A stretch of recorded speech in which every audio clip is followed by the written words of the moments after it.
A wind of God moved through the deathless waste where brittle bones were scattered without haste.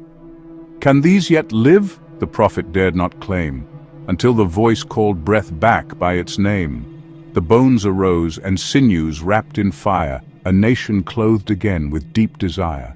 The vision born from graves now bore their tread. The dream was true because they rose from dead. Each breath they took confirmed what God had shown. Their steps rewrote the tale their fear had known. Restoration grew not from blind belief, but from a dream that walked beyond their grief.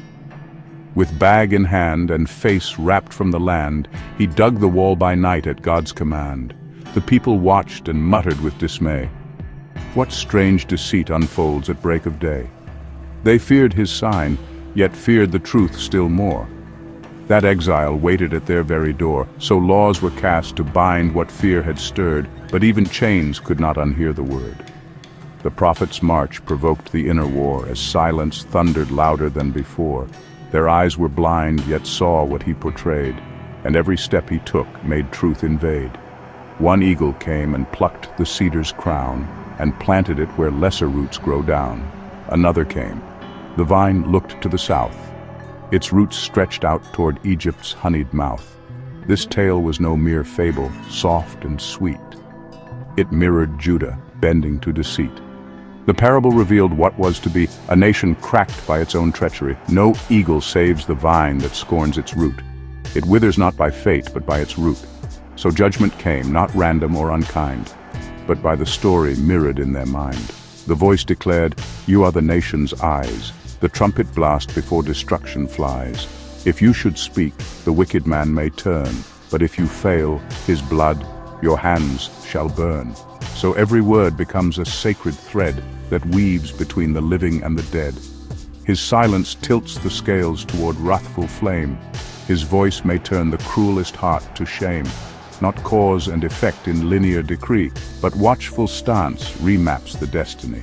The prophet shifts the shape of right and wrong by merely choosing when to speak the song. A city measured by a rod of light, each gate aligned to justice, law, and right. The priestly paths, the tribal lands restored, a blueprint etched by holiness and sword. The sacred tale became their common thread, each line a rule, each altar where they bled. The order shaped the rhythms of the land as power bowed beneath God's sovereign hand. Now story, rule, and power interlace. Each wheel within the other holds its place. The temple vision stands, both old and new, a map of what is just and what is true. If one shall turn, then life shall be his prize. No fate is set beneath the sovereign's eyes. The sinner's path is not a final door. Repentance leads where death shall rule no more. This is the tale, not wrath, but mercy's call. The tale where choice lifts up or lets one fall.